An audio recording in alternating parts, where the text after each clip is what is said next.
জনগণের রাজনীতি নাকি রাজনীতির জনগণ? রাজনীতির আয়নায় কতটা প্রতিফলন জনগণের, তাদের অবস্থান কোথায়, সেই হিসেবটি বুঝতে যমুনা টেলিভিশনের রাজনীতির এই আয়োজনে পুরো সময় আপনাদের সাথে আছি আমি Roksana Anjuman Nicole.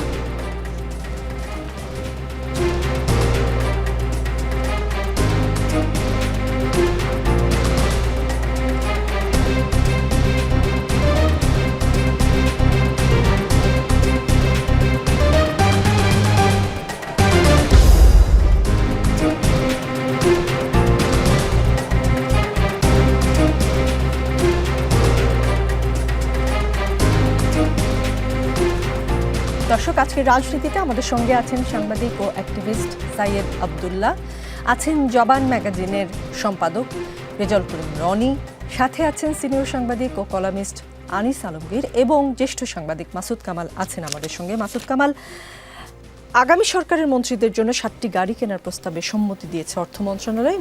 Mitsubishi Pajero QX 2427cc মডেলের প্রতিটি গাড়ির দাম 1,59,00,000 টাকা। এসব গাড়ি কিনতে ব্যয় হবে 1,61,61,00,000 টাকা। তার মানে নির্বাচন হচ্ছে, নতুন সরকার শপথ নিচ্ছে এবং নতুন গাড়িতেও চড়ছে, তাই তো? শুনেন, এই গাড়িটারই তো ব্যাপার না, গাড়ি কত টাকাতে কিনছেন এটা ইম্পর্টেন্ট না। ইম্পর্টেন্ট হলো কিনলেই লাভ, কিনলেই কমিশনটা তাড়াতাড়ি নেওয়া দরকার। এটা হলো মূল বিষয়টা ভাই। ওই যে দেখবেন না, ছোটোবেলায় একটা জোক শুনছিলাম, যে বাসায় কাজের লোক রাখবে, বলতেছে বেতন কত, কয় কি যদি আমাকে দিয়ে আপনি নর্মাল কাজ করান তাহলে 100 টাকা, আর যদি বাজার করতে দেন তাহলে 50 টাকা। তো এখন এটা হচ্ছে ওই জিনিস যে ওনাদের যাওয়ার সময় হয়ে গেছে, এখন শেষ সময়ে যা পাই, যে উপায়ে পাই। ভাই, গাড়ি যারা আসবে তারা কিনবে, অসুবিধাটা কী আছে? আপনাকে কিনতে হবে কেন? এতদিন গাড়ি ছাড়া চলে নাই, আগের সরকার যারা দেশ ছেড়ে চলে গেছে, এটা কি গাড়িটার সঙ্গে কেউ নিয়ে গেছে? যায় নাই তো, সমস্যাটা কি? ওনাদের গাড়ির দরকার আছে কি না এটা এই সরকার এখন টের পাচ্ছে, মাথা খারাপ হয়ে গেছে। এটা কি বলবেন? এটা বলে মানে এটা মানে এগুলো এটা কথা বলতেও লজ্জা লাগে। এটা কি তোমাদের কাজ? তোমাদের যেটা কাজ সেটা করো। এই কেনাকাটা হলো কাজ তাদের। মাঝখানে দেখলাম যে বিদেশে ওই কি প্রবাসীদের ভোটারের জন্য ব্যবস্থা করছে। এখন 50 কোটির উপরে হলে পরে একদিকে পাস করতে হয়, এই জন্য 49,43,00,000 টাকা বাজেট, মানে একটু কমাই দিচ্ছে তাদের নাকি ইমিডিয়েট পাস করা যায়। ওখানে আবার 30 জন পরামর্শক, প্রবাসীদের ভোট কীভাবে নেবে এই জন্য পরামর্শকগুলো 30 জন, তার জন্য বাজেট হলো 15 কোটি টাকা। মানে এটা হরিলুট শুরু হয়ে গেছে। চলতি অর্থ বছরে যানবাহন কেনার ক্ষেত্রে ব্যয় সংকোচনের পদক্ষেপ নিতে একটি পরিপত্র জারি করেছিল অন্তর্বর্তী সরকার। এই পদক্ষেপে সেটা উপেক্ষিত হলো কিনা, এবং 8ই জুলাই করা পরিপত্রে যেটা বলা হয় যে পরিচালনা উন্নয়ন বাজেটের আওতায় সব ধরনের নতুন যানবাহন কেনা বন্ধ থাকবে, তাহলে এটা কি করে সম্ভব?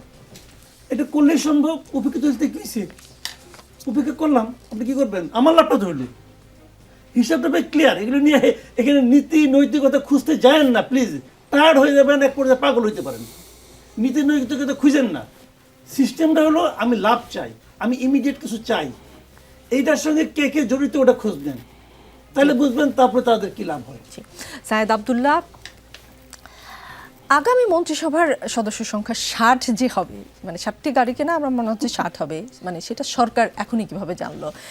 ট্রান্সপারেন্সি ইন্টারন্যাশনাল বাংলাদেশ টিআইবি নির্বাহী পরিচালক ইফতেখারুজ্জামান যেটা বলেছেন যে পরবর্তী সরকার বা মন্ত্রীরা কী গাড়ি ব্যবহার করবেন, কী গাড়ি কিনবে, তার সিদ্ধান্ত বর্তমান সরকার কেন নিচ্ছে? এই প্রশ্নের কোনো উত্তর আছে আপনার কাছে? জানেন কিছু?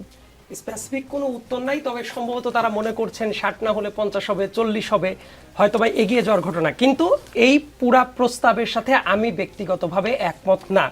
হোয়ারাজ উপদেষ্টাদের জন্য যে গাড়িগুলো আছে, কিছুদিন আগে একটা প্রতিবেদন সম্ভবত আমরা দেখেছিলাম, দলীয় সরকার ক্ষমতায় থাকাকালীন সময়ে এই ধরনের পাবলিকের মানি দিয়ে যে ট্রান্সপোর্টগুলো আসে সেগুলোর অপব্যবহার হওয়ার বিভিন্ন নজির আছে। এইগুলো সবসময় কড়া ভাষায় সমালোচনা করে civil society, whereas this government is totally formed by civil society. And এই সিভিল সোসাইটির উপদেষ্টারাও তারাও যে 2-3টা করে গাড়ি কিভাবে ব্যবহার করছে সেটা নিয়েও একটা বিস্তারিত প্রতিবেদন এসেছিল, এবং অনিয়মের জায়গাটা সেই জায়গাতেও ছিল। আমি যেটা বলার কথা বলছি শুধুমাত্র মন্ত্রীদের জন্য না, আরো একটা ব্যাপার আছে, সেই ব্যাপারটা আপনি হয়তো বা বলেননি, সেটা হলো ইলেকশন পরিচালনার জন্য একটা বিশাল সংখ্যক গাড়ির পুলটা তারা কেনার চেষ্টা করছে। অনেক জায়গায় ফিল্ড অ্যাডমিনিস্ট্রেশন চালানোর জন্য যে ধরনের গাড়ি দরকার, লেটস সে ইউনোর গাড়ি, অনেক জায়গায় আমি নিজেই দেখেছি একেবারে ভাঙাচোরা গাড়ি, সেইগুলা গণহারে না কিনে যেসব জায়গায় অবস্থা খুবই খারাপ সেটা কেনার দরকার হইতে পারে। আর আরেকটা ব্যাপার, এই গাড়িগুলোর দামের কথা যদি আমি বলি, দেখবেন প্রত্যেকটা গাড়ি এভারেজ দাম 1 কোটির উপরে। বাংলাদেশের মতো একটা গরিব দেশে লেটসে এই গাড়িগুলা 1 কোটির জায়গায় যদি 50 লাখ বা 60 লাখ টাকা দিয়ে কেনা হতো, তাতে করে খুব বেশি সমস্যা হওয়ার কথাটা ছিল না।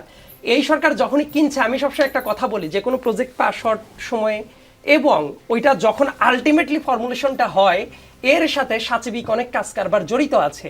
এই জন্য দেখবেন নতুন গভর্নমেন্ট আসা বা কোনো কিছু আসলেই নতুন করে কেনার যে প্রজেক্টটা, এই কাজগুলো বেগবান হয়। নতুন কিছু বানাবো, নতুন কিছু কিনবো, কারণ এইটার সাথে অর্থের একটা যোগ আছে। এই জায়গাগুলো আমার কাছে যেটা মনে হয় খুব সচেতনতার সাথে দেখা উচিত। এইভাবে একেবারে কালেকটিভলি সবার জন্য কিনতে হবে, নট নেসেসারি। উপদেষ্টাগুলা যে গাড়িগুলো চালাচ্ছেন, সেই গাড়িগুলো তো অনেক মন্ত্রীদের ক্ষেত্রে দিয়েই দেওয়া যায়। সেই গাড়িগুলোর অবস্থা খুবই চমৎকার, অনেক উপদেষ্টাদের গাড়ি তো আমরা দেখি রাস্তাঘাটে। সো এই জায়গাগুলো এইভাবে আসাটা উচিত ছিল না। ইলেকশন কাজের জন্য এমন হতে পারে যে ওই কয়েকটা কাজের জন্য কিছু গাড়ি রিকুইজিশনে নিয়ে যাওয়া যেতে পারে। একেবারে পুরো ব্র্যান্ড নিউ গাড়ি কিনতেই হবে একটা ইলেকশনের জন্য, নট নেসেসারিলি। সো এই ব্যাপারগুলো অবশ্যই অবশ্যই রিভিউ করাটা জরুরি, কারণ ট্যাক্স পেয়ারদের মানি দিয়ে এইভাবে আপনি লাক্সারি শো করতে পারেন না। ট্যাক্স পেয়ারদের মানি দিয়ে যে জায়গায় প্রয়োজন সেই কাজটা করা উচিত। আমি ভেবেছিলাম যে অন্তত পক্ষে এই সিভিল সোসাইটিদের দ্বারা গড়া অন্তর্বর্তীকালীন সরকার তার এটা বিবেচনায় রাখবে। এই মুহূর্তে কোনো দলীয় সরকার নাই, কিন্তু এই কাজটা হচ্ছে। সো এই ব্যাপারটা রিভিউ করাটা জরুরি বলে আমি মনে করি। জি, রেজাউল করিম রনি অন্তর্বর্তী সরকারের নির্লিপ্ততায় বা সমর্থনে দেশে মবক্রেসি চলছে বলে মন্তব্য করেছে গণতান্ত্রিক অধিকার কমিটি। গণতান্ত্রিক অধিকার কমিটি এই প্ল্যাটফর্মের পক্ষে কারা কারা বিবৃতি দিয়েছে, দু একটা নাম বলি। আনু মোহাম্মদ, সামিনা লুৎফা, হারুনুর রশিদ, মাহা মির্জা, মাহতাবুদ্দিন, মার্জিয়া প্রভা, এনারা সহ আরও কয়েকজন আছেন। তারা এই বিবৃতি যেটা বলছে যে জুলাই গণ অভ্যুত্থানের পরের 1 বছরে হাসিনা সরকারকে ফিরিয়ে এনেছে অন্তর্বর্তী সরকার, এমনটা মনে করে এই প্ল্যাটফর্ম। আজকে গণমাধ্যমে একটা লিখিত বিবৃতি তারা পাঠিয়েছেন এবং সেখানে যেটা বলেছেন, দেশের আইন শৃঙ্খলা পরিস্থিতি, সুশাসন, ন্যায় বিচার নিয়ে নানা পর্যবেক্ষণ তারা তুলে ধরেছেন এবং তারা বিভিন্ন ঘটনার উল্লেখ করে বলেছেন যে 1 বছরে শেখ হাসিনা সরকারকে অন্তর্বর্তী সরকারই ফিরিয়ে এনেছে। আপনার কোনো মন্তব্য এই বিবৃতি? ধন্যবাদ। যে যেখান থেকে আমাদের দেখছেন শুনছেন সবাইকে সালাম এবং কৃতজ্ঞতা। দেখেন, এই মন্তব্যটা ওনারা করেছেন এবং ওনারা এটা করতেই পারেন, কিন্তু ব্যাপার হলো যে এখানে কোনটা মব এবং কোনটা অধিকারের আন্দোলন এটা আপনি বুঝলেন কিভাবে? শ্রমিকরা এখানে, আপনি জানেন 2-1 দিন আগে দুইটা শ্রমিক সমাবেশে গুলি হয়েছে এবং মারাও গিয়েছে শ্রমিকরা। তো সেটাকেও কি আপনি মব বলবেন? ওনারা তো এখানে অনেকেই আছেন যারা আপনার 20-25 বছর ধরে শ্রমিক আন্দোলন করতে, শ্রমিক আন্দোলনের সাথেও আছে। ফলে হরে ধরে সবকিছুকে মব বলা, তারপরে ধরেন নিষিদ্ধ সংগঠন, সেটাকে তো তারা মব বলেনি। আমি একটু পরিষ্কার করি, নাহলে দর্শকের একটু মানে বুঝতে সমস্যা হতে পারে। বিবৃতিতে যেটা বলা হয়েছে, অনেক শ্রমজীবী মানুষের রক্তের বদলে ফ্যাসিবাদের পতন হয়েছে, অথচ গণ অভ্যুত্থানের পর প্রথম বিনা বিচারে হত্যা করা হয়েছে শ্রমিককে। সেই ধারাবাহিকতাতেই রাষ্ট্রীয় যৌথ বাহিনী গত 2 সেপ্টেম্বর শ্রমিক ছাঁটাই প্রতিবাদের ন্যায্য আন্দোলনে অংশগ্রহণকারী এভারগ্রিন কারখানার শ্রমিক মোহাম্মদ হাবিব ইসলামকে হত্যা করেছে। আমরা গণতান্ত্রিক অধিকার কমিটির পক্ষ থেকে শ্রমিক হত্যার এই ঘটনা নিন্দা জানাচ্ছে। এটাকে তারা মব বলেন, রাইট? তার মানে কি সমস্ত জমায়েত, সমস্ত আন্দোলনই মব না। এবং মব কথাটা যে অভ্যুত্থানের পরে আপনি বারবার বললেন, বাংলাদেশের প্রথম কৃত্রিম মব ছিল শাহবাগ। তখন তো এই বুদ্ধিজীবীরা মব বলেন নাই। তখন এখন সেই কৃত্রিম জনজাগরণের মধ্যে দিয়ে এখানে ফ্যাসিবাদকে যেভাবে সামাজিকীকরণ করা হয়েছে, তখন তো আপনারা সেইভাবে প্রতিবাদ জানান নাই, যে এইভাবে মব করে বিচারটাকে ফাঁসির দিকে নিয়ে যাওয়া হচ্ছে। অনেকে প্রতিবাদ জানিয়েছে, অনেকে আমরা জানিয়েছি প্রতিবাদ, এবং তাদেরকে জঙ্গি জামাত বলা হয়েছে। এখানে যাদের নাম বললেন তাদেরকে আমরা প্রতিবাদ জানাইতে দেখি নেই। আমি স্পষ্ট, আমার মনে আছে, আমি সেই সময় খুবই অ্যাক্টিভ ছিলাম। তারপরেও দেখেন, মবের ব্যাপারটা হলো, আপনি যদি বলেন, এটার একটা সংজ্ঞা আমি দিয়েছি, সেটা হলো যখন কোনো ক্ষুদ্র গোষ্ঠী ব্যক্তি স্বার্থ বা গোষ্ঠী স্বার্থে কোনো কিছু করার চেষ্টা করবে একসাথে জমাত হয়ে, সেটা মব, সেটা যারাই করুক। কিন্তু যখন তার মধ্যে একটা ট্রুথফুলনেস থাকবে, জেনুইন দাবি দেওয়া থাকবে, জেনুইন চাহিদা থাকবে, আকাঙ্ক্ষা থাকবে এবং নিঃস্বার্থ, এটা কোনো ব্যক্তি গোষ্ঠীর স্বার্থ হবে না, একটা ইম্পার্সোনাল জায়গার থেকে দাবি দেওয়া, কালেকটিভ স্বার্থের জায়গার থেকে যখন একটা দাবি দেওয়া হবে, সেটা মব না, সেটা আন্দোলন। এরকম আমাদের পরিষ্কার করতে হবে। না হলে এখন কথা হলো যে আপনারা দেখেছেন এই সরকার ফর্ম হওয়ার পরে দাবি দেওয়ার ছদ্মবেশে ওই পতিতরা অনেক আন্দোলন করার চেষ্টা করেছে, সেগুলো দমন করা হয়েছে পরে। তো ফলে আমাদের এই জায়গাটা দেখতে হবে, এখন সরকারের ভেতরে যে ফেইলর, সরকারের ফেইলর, সমন্বয়হীনতা ফেইলর, এটা নিয়ে সবাই কথা বলে, সবাই সমালোচনা, এটা আমরা জানি।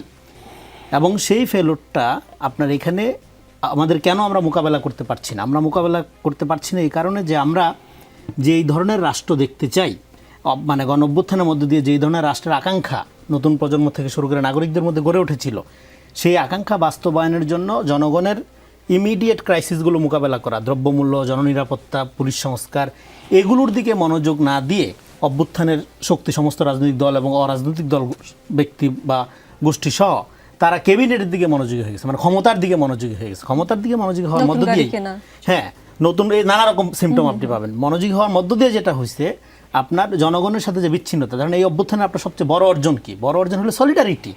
প্রাইভেট ইউনিভার্সিটি তো বিসিএসের জন্য নামে নেই, কিন্তু সে জীবন দিতে নামছে জাস্ট এই অন্যায়ের বিরুদ্ধে, মানে এইভাবে গুলি করে মারা যাবে না।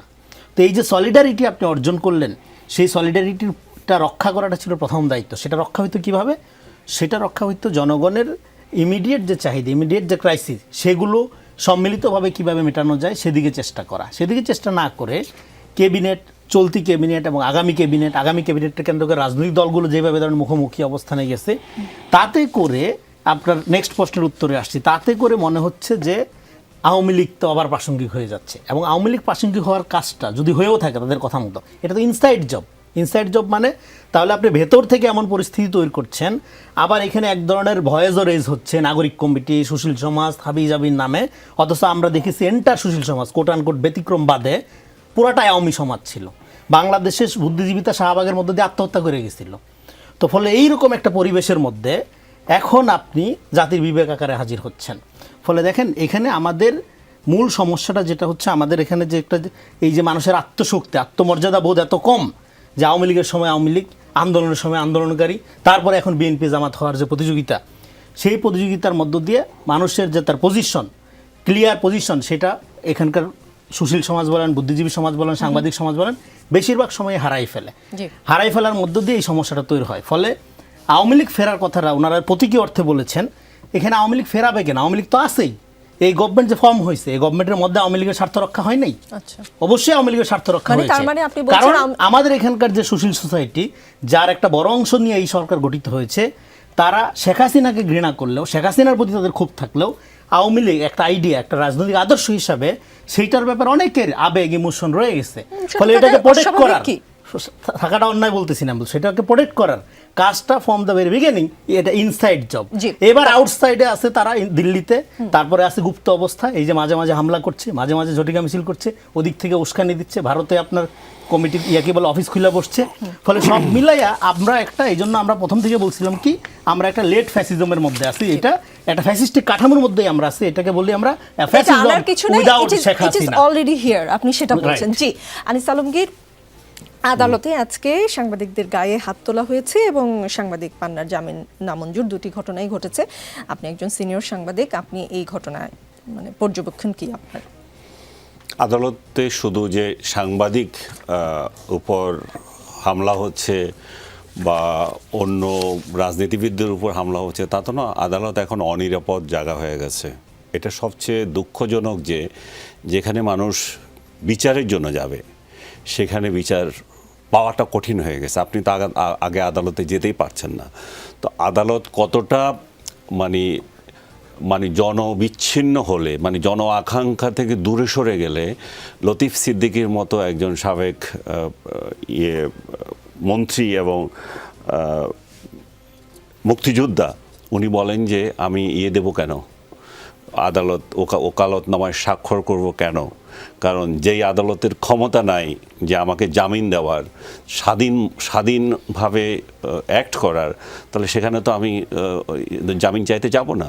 তার মানে অনাস্থা কত পর্যায়ে গিয়েছে। এবং উনি যেটা বলেছেন সেটাতে বিন্দুমাত্র ত্রুটিও ছিল না। কারণ একটা লোক জমায়েত করেছে এক জায়গায় কথা বলার জন্য, তাকে আমন্ত্রণ জানানো হয়েছে, যার সাথে তার কোনো সম্পর্ক নাই, তাকে আমন্ত্রণ জানানো হয়েছে। সম্পর্ক তার আইডিওলজিতে থাকতে পারে, বাট উনি ওই অর্গানাইজেশনের কেউ না। অতিথি হিসাবে দাওয়াত দেওয়া হয়েছে, মাসুদ কামাল ভাইকেও দাওয়াত দেওয়া হয়েছে, আমাকেও দাওয়াত দেওয়া হয়েছে, আমরা যাইনি, আমরা আমাদের বিশ্বাসে যাইনি। কিন্তু উনি গিয়েছেন। তো যাওয়ার ফলে, বা পান্না গিয়েছে, যাওয়ার ফলে কি হলো? যাওয়াটা তো অপরাধ না, যাওয়া অপরাধ না, কথা বলা অপরাধ না। অপরাধ হচ্ছে কি বলেছে, আপনি সেটা নিয়ে ডিটারমাইন করবেন এই লোক এই মুহূর্তে কি বলেছে। কিন্তু আপনি তাদেরকে কথা বলারও আগে ধরে নিয়ে গেছেন নিরাপত্তার নামে, নিরাপত্তার নামে নিয়ে গিয়ে আপনি তাদেরকে সন্ত্রাসী বানিয়ে সন্ত্রাসী আইনে আপনি জেলে দিয়ে দিয়েছেন। তো এখন দেখেন আপনি তাহলে ওই আদালত তাহলে সাংবাদিকদের কি নিরাপত্তা দেবে বা ওই মুক্তিযোদ্ধার কি নিরাপত্তা দেবে? সাধারণ মানুষ এবং এদের যে উকিল, আমি একজনের সাথে কথা বললাম যে তুমি কি পান্নার জন্য একটু যাবে কিনা, এবং আরেকজনের কথা বললাম, বললো যে আনিস ভাই এখানে তো যাওয়া যাবে না, ওইখানে আমার উপর মফ হচ্ছে। সো মানে রাজনীতিবিদদের উপর হচ্ছে, সাংবাদিকদের উপর হচ্ছে, সিভিল সোসাইটির অন্যদের উপর হচ্ছে, ইভেন উকিলদের উপরে হচ্ছে। বিরোধী দলের উকিল থাকলে তাকেও আক্রমণ করা হচ্ছে। এবং এটা আমি আরও একদিন বলেছিলাম, ডক্টর ইউনূসের জামানায় আমাদের জন্য দুর্ভাগ্যের বিষয় হচ্ছে উনি যখন আদালতে যেতেন, আমরা সাংবাদিকরা ওনাকে পেয়েছি, ওনার বক্তব্য নিতে পেরেছি, ওনার সাংঘাতরা যারা ওনার সঙ্গে যেতেন, যারা এখন ক্যাবিনেটে আছেন অনেকে, ওনার প্রতিষ্ঠানের লোকজন, তারাও কিন্তু আমাদের সাথে কথা বলতেন। তাদের কেউ কোনোদিন হামলা করে নাই, কিছু করে না। এখানে হামলার একটা উদাহরণ আসে যে মাহমুদুর রহমানের এই কেসটাকে সামনে নিয়ে আসে, কিন্তু এই ডক্টর ইউনূসের মতো ব্যক্তি যখন আদালতে গিয়েছেন দিনের পর দিন, তাকে কেউ কি বাধা দিয়েছে আপনি এই মিডিয়ার সাথে কথা বলতে পারবেন না, কিংবা তার সঙ্গী যারা ছিল তাদেরকে কি আক্রমণ করা হয়েছিল, ওনার উকিলকে কি আক্রমণ করা হয়েছিল? করে নাই। লিফট ছাড়া বোধহয় লিফট ছাড়া সেটা অন্য ধরনের হেনস্থা ওনাকে করা হয়েছে।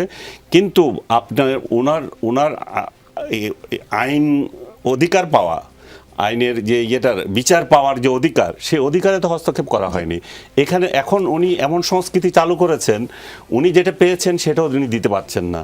এখন আদালতে যেতে মানুষ ভয় পাচ্ছে, আদালতে আমার উকিল যেতে ভয় পাচ্ছে, আর আদালতের ভয় তো আর টাকা পয়সার আরও বিষয় তো আছেই।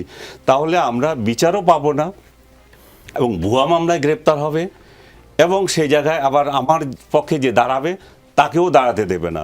তো এমন একটা সোসাইটিতে আমরা তাহলে চলে যাচ্ছি, আমরা আইন আদালত সমাজকে আমরা নিয়ে যাচ্ছি। তাহলে আবার আমরা বলি যে আমরা ইন্টারন্যাশনাল ইয়েতে এরিনায় আমাদের নাম যাবে, আমরা মানবাধিকার এখানে খুব আছে, এখানে বাক স্বাধীনতা খুব চলতেছে। তো আপনি বুঝতে পারেন তাহলে কোন পরিস্থিতি আছে। এবং পান্না সহ যাদেরকে গ্রেপ্তার করা হয়েছে, আমি মনে করি সম্পূর্ণ অন্যায়ভাবে তাদেরকে গ্রেপ্তার করা হয়েছে। তাদেরকে হেফাজতের নামে নিয়ে গিয়ে আপনি তাদেরকে প্রোটেকশনের নামে নিয়ে গিয়ে আপনি একটা সন্ত্রাসী মামলায় ঢুকিয়ে দিয়েছেন। আপনি তাদেরকে অন্য মামলা তার বাসা থেকে ধরতেন। এইরকম সন্ত্রাসীগুলো ঢাকা শহরে ঘুরে বেড়াচ্ছে, 16 জনকে আপনি পেলেন, 16 জন তো ঢাকাতেই ছিল। তাদেরকে আপনি আগে যেতেন যে আপনি যদি সন্ত্রাসের কোনো ইঙ্গিত পেয়ে থাকেন।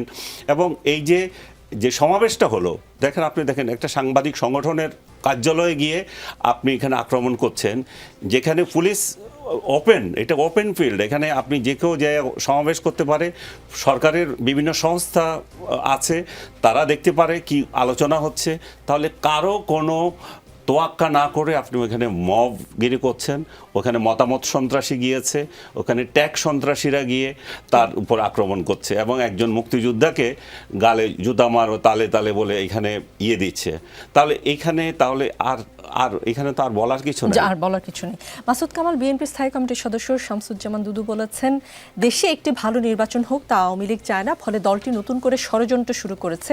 বলেছেন তারেক রহমান যেন দেশ পরিচালনায় না আসতে পারে, সেজন্য নির্বাচন বানচালে ষড়যন্ত্র চলছে। আওয়ামী লীগ এখন যে অবস্থায় আছে, বনানী এবং ধানমন্ডিতে ছাত্রলীগের ঝটিকা মিছিল আমরা দেখেছি, আর অনলাইনে তাদের সরব উপস্থিতি সর্বত্রই দেখা যায়। আওয়ামী লীগ আজ যে অবস্থায় আছে, দলটি নির্বাচন বানচালে কতটা প্রভাব রাখতে পারবে বলে আপনি মনে করেন? হ্যাঁ, দুদু ভাই আমার খুবই শ্রদ্ধেয় ব্যক্তি, বড় রাজনীতিবিদ,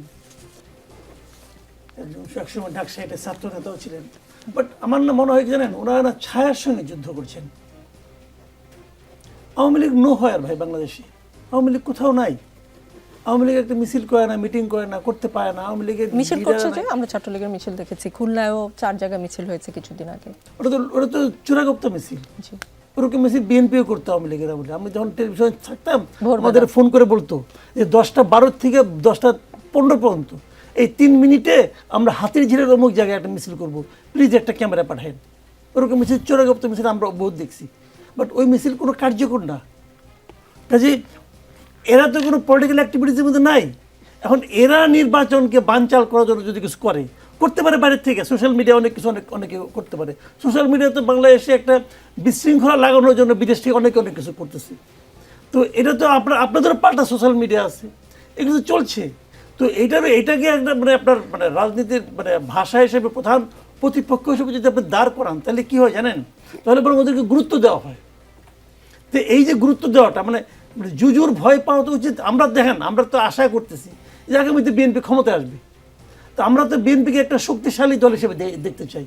তারা এই জুজুর ভয়ে আক্রান্ত হবে, জুজুর ভয়ে পা কাঁপতে থাকবে। আমরা এরকম দুর্বল বিএনপিকে দেখতে চাই না। ধরেন বিএনপি ক্ষমতায় আসলো, তখন কি আওয়ামী লীগ এরকম ডিস্টার্ব করবে না? করবে। এখন এটা কি বলে আমি এই কাজটা করতে পারি নাই কারণ আওয়ামী লীগ ডিস্টার্ব করছে, আমি অমুক কাজটা করা উচিত ছিল করতে পারি নাই কারণ ওরা ওখান থেকে ফোন করছে, ওরা এখান থেকে সোশ্যাল মিডিয়ায় ভাই এইগুলি শোনার তো দরকার নাই। সোশ্যাল মিডিয়ার ইম্প্যাক্ট আমাদের এখানে আগামী দিনে আরও বাড়বে। ভালো লোক থাকবে সেখানে, খারাপ লোক থাকবে, মতলবী লোক থাকবে, সবগুলিকে আপনাকে ট্যাকেল করতে হবে। আপনি কিভাবে করবেন তার প্ল্যানটা আপনি করেন। আপনি আপনার অসহায়ত্ব প্রকাশ করেন কেন? আপনি আপনার অজুহাতগুলি দিচ্ছেন কেন? যখন আপনি অজুহাত দেন তখন কিন্তু আপনাদের মধ্যে আমাদের আস্থাটা কমে যায়। আমরা তো একটা শক্তিশালী সরকার চাই, যে সরকারকে এমনি অনেক কিছু ঝামেলা হয়ে গেছে, শক্তিশালী বিরোধী দল থাকবে কিনা এটা সন্দেহ তৈরি হয়েছে। তারপরেও তো আমরা চাই যে আগামী দিনে আমরা কী চাই। আগামী দিনে বিএনপি আসলো, না আওয়ামী লীগ আসলো, না জামাত আসলো, ভাই এইগুলো আমি বদার করি না। আমার জানা দরকার হলো আগামীতে দেশটা শান্তিপূর্ণভাবে চলবে কিনা। আমি জানতে চাই যে আগামীকাল আমার জীবন নিরাপদ থাকবে কিনা। শুনেন, এই দেশের সাধারণ মানুষের আমি মনের ভাবনা বলি। সাধারণ মানুষ বলে না যে এমন একটা সরকার আসুক যে আমার বাসায় বাজারটা পৌঁছে দিবে। এটা সাধারণ মানুষ চায় না। সাধারণ মানুষ চায় যে আমার ইনকাম আমিই করব, আমার বাজার আমিই করব। আপনি গভর্নমেন্ট আপনি আমাকে ডিস্টার্ব করেন না। মানুষ আর কিচ্ছু চায় না। এদেশের মানুষের মতো এত কম চাওয়া আর পৃথিবীর অনেক দেশেই নাই। আপনি ওয়েস্টার্ন কান্ট্রিতে যান, তারা সামাজিক নিরাপত্তা চায়, অমুক চায়, তমুক চায়, পেনশন চায়, কত কিছু, বেকার ভাতা চায়। আমাদের চাই না। আমাদের চাওয়াটা আপনি আমাকে প্লিজ ডিস্টার্ব করেন না। এরা তো ক্ষমতা যাওয়ার আগেই ডিস্টার্ব শুরু করছে। এটা তো ঠিক না। জি, সায়েদ আব্দুল্লাহ, 21 আগস্ট গ্রেনেড হামলা মামলায় বিএনপির ভারপ্রাপ্ত চেয়ারম্যান তারেক রহমান সহ আসামিদের খালাস দিয়ে হাইকোর্টের দেয়া রায় বহাল রেখেছেন আপিল বিভাগ। তাহলে 2004 সালের 21 আগস্ট বঙ্গবন্ধু এভিনিউ গ্রেনেড হামলায় যে 24 জন নিহত হন, শতাধিক নেতাকর্মী আহত হন, এ ঘটনা কি বা কারা ঘটালো? এই প্রশ্নের উত্তর কি, নাকি নো ওয়ান কিল্ড জেসিকা? আপনি যে লাস্টের কথাটা বলেন খুবই জনপ্রিয় কথা সারা পৃথিবী জুড়েই। এই জায়গায় আমি ব্যক্তিগতভাবে মনে করি ওই ধরনের টার্মে আমি এটাকে আবদ্ধ করতে চাই না। কারণ ঘটনার বিভিন্ন পার্সপেক্টিভ থাকতে পারে, কিন্তু ঘটনাটা ঘটেছে, ইটস ফ্যাক্ট।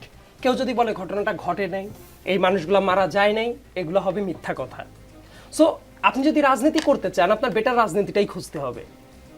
এই জায়গায় একটা ইন্টারেস্টিং কথাটা আছে, এইটা দিয়ে আপনার কেন মনে হয় একজন বা দুইজন ব্যক্তিকে টার্গেট করে রায় দিতে হবে, তখনই শুধুমাত্র ওই ঘটনার বিচার হবে? কারণ ক্রিমিনাল কোনো অফেন্স যদি হয়, সেটার প্রুভ করার মেকানিজমটা কি বিয়ন্ড রিজনেবল ডাউট প্রুভ করতে হয়। লেটস সে আপনি যদি কোনো একটা জিনিস প্রুভ করতে গেলেন, কিন্তু সেই জায়গায় আপনি বিয়ন্ড রিজনেবল ডাউট এটা প্রুভ করতে পারলেন না, আলটিমেট ফলাফলটা কি হয়? পেনাল কোড যারা যারা পড়েছেন প্রত্যেকেই জানবেন যে এটা খালাস হলো একমাত্র তার প্রতিকার। এই মামলাটা কয়েকটা সিগনিফিক্যান্ট ব্যাপার আছে। অধিকাংশ জায়গাতেই মানুষের দৃষ্টিটা চলে যায় তারেক রহমান, লুৎফুজ্জামান বাবুর।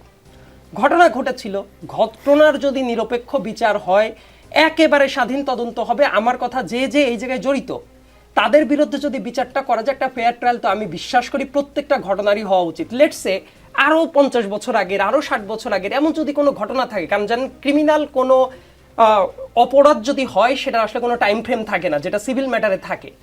সো এই ঘটনাতে তারেক রহমানের ইস্যুটা নিয়ে যেহেতু অনেক তর্ক বিতর্ক সব কিছু হয়, এই জায়গায় দুইটা ঘটনা আমি বলি।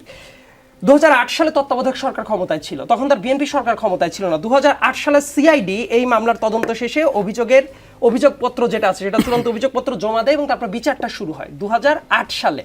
তখন তত্ত্বাবধায়ক সরকার ক্ষমতায় ছিল। সিআইডির ওই রিপোর্টে তারেক রহমানের নাম ছিল না।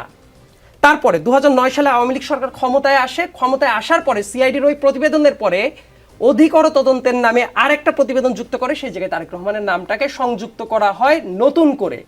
এই ব্যাপারটা কিন্তু এই ঘটনাটা আপনি যখনই আলটিমেটলি বিচারের পথে যাবেন, এই প্রত্যেকটা ঘটনা যদি চূড়ান্তভাবে আপনি বিশ্লেষণ করেন, তাহলে দেখতে পারবেন যে ব্যক্তিগত আক্রোশ থেকে দু একজনকে জড়ানো হয়েছে। এটা জড়াতে গিয়ে যেটা হয়েছে, কেউ কেউ যদি বলে যে না ঘটনাটাই ঘটে নাই, এটা যেমন একটা মিথ্যা কথা। আবার বিচারের নামে কেউ যদি বলে যে ঠিক আছে এই দুইজন মানুষ যে যাই হোক না কেন, তারেক রহমান আর লুৎফুজ্জামান বাবর, তাদের দুইজনকে ফাঁসি দিতেই হবে। লুৎফুজ্জামান বাবরের তো ফাঁসির রায় হয়েছিল, তারেক রহমানের হয়েছিল যাবজ্জীবন কারাদণ্ড।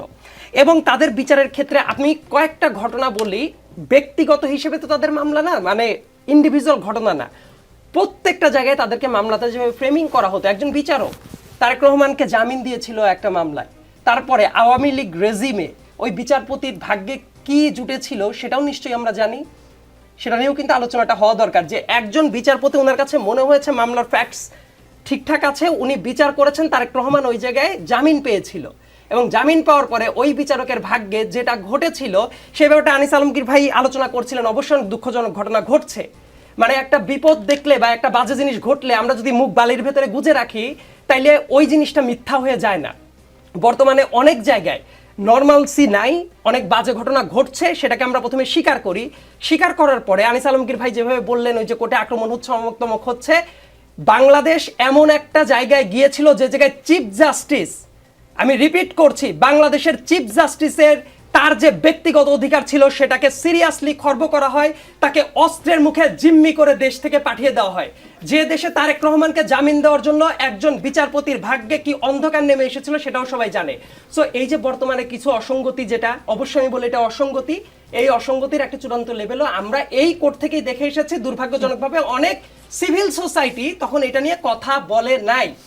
আর একটা জায়গায় আসি, এই মামলাগুলো যখন দেখবেন অনেকটা জায়গায় ওই যে নতুন করে ফ্রেমিংটা করা হয়েছিল, আমি কিন্তু এই জন্য বলছি যে বিয়ন্ড রিজনেবল ডাউট যদি প্রুফ না করা যায় অথবা প্রসিডিউরাল এরর যদি থাকে, আলটিমেটলি গিয়ে এটা খালাস হয়ে যায়।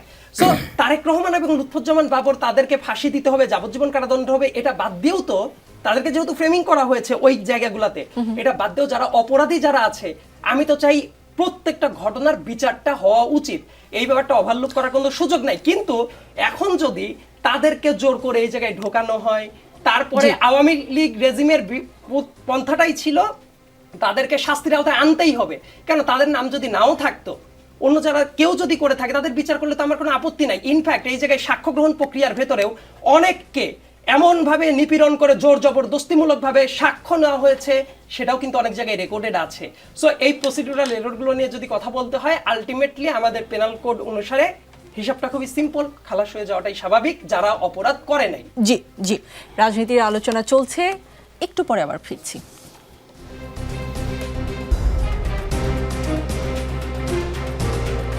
দেখছেন রাজনীতি, আমাদের সঙ্গে রেজাউল করিম রনি আছেন। আসন্ন ত্রয়োদশ জাতীয় নির্বাচনের আগে আরও দু একটা সরকার দেখা যেতে পারে বলে মন্তব্য করেছেন বিএনপির vice chairman doctor Asaduzzaman Ripon. তিনি বলেছেন যেভাবে বাহুবলী 1, 2, 3 সিকুয়েল আছে, তেমনি হয়তো দেখা যাবে ইউনুস গভর্নমেন্ট 1, 2 সিকুয়েল। এমন কোনো লক্ষণ কি আপনি দেখেন? না, আমি দেখি না। কারণ হইল আপনার ধরেন যে সরকারের ভেতরে সমন্বয়হীনতার অভাব আছে, সেটা আমরা বুঝতে পারতেছি। কিন্তু কথা হলো সরকার, ডক্টর ইউনুস পার্টিকুলারলি নির্বাচনের ব্যাপারে যে প্রচণ্ড রকম আন্তরিক এবং বেশ অ্যাগ্রেসিভও বলতে পারেন, অ্যাগ্রেসিভলি চায়, এবং সেটা এবং উনি সেটা যেটা বলছেন যে এখানে যারা নির্বাচনবিহীন, ভোটবিহীন ক্ষমতা, যেটা হাসিনার মডেল, যারা চিন্তা করছে তারা দেশকে ভয়ঙ্কর বিপদের দিকে ঠেলে দিচ্ছে। তো আপনি দেখেন 3-4 মাস আগে কিন্তু নির্বাচনের কথাটা বলাটা একটা পাপ ছিল বাংলাদেশে। তো এখন নির্বাচনটা যে সবচেয়ে জরুরি, জননিরাপত্তা বলেন, ব্যবসা বাণিজ্য বলেন, সব কিছুর জন্য এটা সাধারণ মানুষ থেকে সবার কাছে পরিষ্কার। তো সেক্ষেত্রে এবং ডক্টর ইউনুস দেখেন তার বয়স, সময়, তার সম্মান সব মিলে উনি একটা দীর্ঘ ফ্যাসিবাদী অবস্থার মধ্য দিয়ে একটা গণতান্ত্রিক উত্তরণে, ধরেন এই সরকারের অনেক সমালোচনা আছে, অনেক জায়গায় ফেলিওর আছে, কিন্তু উনি যদি একটা ভোটাধিকার নিশ্চিত করামূলক নির্বাচন, যাতে জনগণ নির্বিঘ্নে ভোট দিতে পারে, হ্যাঁ, তার পছন্দের প্রার্থীকে, সেটা যদি জাস্ট করে দিয়ে যেতে পারে, এটা অনেক বড় সংস্কার, তাতে উনি স্মরণীয় থাকবেন। আর কোনো সফলতা ওনার কাছে এই মুহূর্তে মানুষ আশা করছে না। উনি সুন্দর একটা নির্বাচন, মানে ভোটাধিকার নিশ্চিত করামূলক নির্বাচন দিতে পারলে মানুষ খুশি, এবং সেটা করার ব্যাপারে সরকার যেহেতু আন্তরিক, এবং রাজনৈতিক দলগুলো তাদের মধ্যে যতটাই হানাহানি থাকুক না কেন, ক্ষমতার দ্বন্দ্ব, প্রতিযোগিতা, পিআর, অন্যান্য দাবি দেওয়া যাতে থাকুক না কেন, আমার মনে হয় এখানে ন্যাশনাল ইন্টারেস্ট এবং দলীয় স্বার্থ, এই দুইটার সংঘাতে তারা যেহেতু একটা লম্বা সময় ধরে একসাথে নির্যাতিত হয়েছেন, ফ্যাসিবাদের বিরুদ্ধে আন্দোলন করেছেন, ফলে তারা ন্যাশনাল ইন্টারেস্ট, জাতীয় স্বার্থকে প্রাধান্য দিয়ে এই দলীয় স্বার্থের জায়গা থেকে সরে এসে এই সরকার ডক্টর ইউনূস সরকারের নেতৃত্বে এই যে কামিং যে ইলেকশনের ডেট যেটা দেওয়া হচ্ছে, একটা অনানুষ্ঠানিক নির্বাচনের রোডম্যাপও কিন্তু নির্বাচন কমিশন ঘোষণা করেছে। সেই নির্বাচনের দিকে তারা সম্মিলিতভাবে হাঁটবেন। আর এটা রিপন ভাই যেটা বলতেছেন, এটা গভর্নমেন্টকে প্রেসারে রাখা, তারপরে হলো যে পলিটিক্যাল রেটরিক্স আকারেই দেখি আমি এটা বলা হচ্ছে বলবে। আর তার মানে আপনি বলছেন এই যে আমরা যেটা দেখলাম জামাতে ইসলামের কেন্দ্রীয় নির্বাহী পরিষদের এক জরুরি বৈঠক অনুষ্ঠিত হয়েছে দলের আমিরের রাজধানী বসুন্ধরার বাসায় এই বৈঠকটা হয়, আপনি জানেন নিশ্চয়ই। বৈঠকে জুলাই সনদের আইনি ভিত্তি ও আগামী জাতীয় সংসদ নির্বাচনে পিআর পদ্ধতিতে আয়োজনের দাবিতে দৃঢ় অবস্থান পুনর্ব্যক্ত করেছে জামাত, এবং পিআর নিয়ে জামাত যে দৃঢ় অবস্থানে এই মিটিংয়ে নাকি এটা নিয়েই কথা হয়েছে। এই অবস্থানের পরও আপনি বলছেন যে আসলে নির্বাচনের সময় আবার ঠিকই জামাত। দেখেন আমি আপনাকে বলি, নির্বাচনের ব্যাপারটা তো এখানে সবসময় এমন একটা দুই মাস আগেও দেখেন নির্বাচনের যেটা বললাম কথাই বলা যেত না, এখন আস্তে আস্তে এটা হচ্ছে না। আগামী দিনে আপনি যদি নির্বাচন বিরোধী অবস্থানে থাকেন তাহলে আপনার অবস্থান হবে আওয়ামী লীগ এবং ভারতের কাছাকাছি। এখন বাংলাদেশে একটা রাজনৈতিক দল এই আওয়ামী লীগ এবং ভারতের কাতারে দাঁড়িয়ে রাজনীতি করার রিস্ক নিবে বলে আমার মনে হয় না। জামাত আওয়ামী লীগ এবং ভারতের কাতারে দাঁড়াতে চাইবে না বলে আপনি মনে করেন? সেদিক থেকে এখানে যেহেতু বারবার বলা হচ্ছে, এবং গত সপ্তাহে বুয়েটের সহ উপাচার্য একটা ইন্টারভিউ দিয়েছেন একটা পত্রিকায় আমি দেখলাম, উনি এটা বলেছেন যে কোনো মূল্যে এখানে ভারত এবং আওয়ামী লীগ চাইবে ইলেকশনটা ঠেকাইতে। কেন ঠেকালে যেটা হবে, দেখেন এই যে আদালত নিয়ে এখানে অনেক কথা হইল, আদালতের ব্যাপারটা কি, আদালতের এখানে গত 15 বছরে কখনো তো বিচার হয়নি, হয়েছে বিচার নিয়ে রাজনীতি। বিচার নিয়ে যে রাজনীতি হয়েছে সেই রাজনৈতিক, আবার অনেকে তো বলে এখন বিচার হচ্ছে, হ্যাঁ বিচার নিয়ে যে রাজনীতি হয়েছে এটা তো একটা প্রাতিষ্ঠানিক রূপ পাওয়া গেছে। এই প্রতিষ্ঠান তো একদিনে চেঞ্জ হয়ে যাবে না, যেইটার ভুক্তভোগী এখন আওয়ামী লীগ নিজে হচ্ছে। ফলে আপনি যার জন্য কবর খুঁজলেন সেই কবরে নিজে যেয়ে পড়লেন।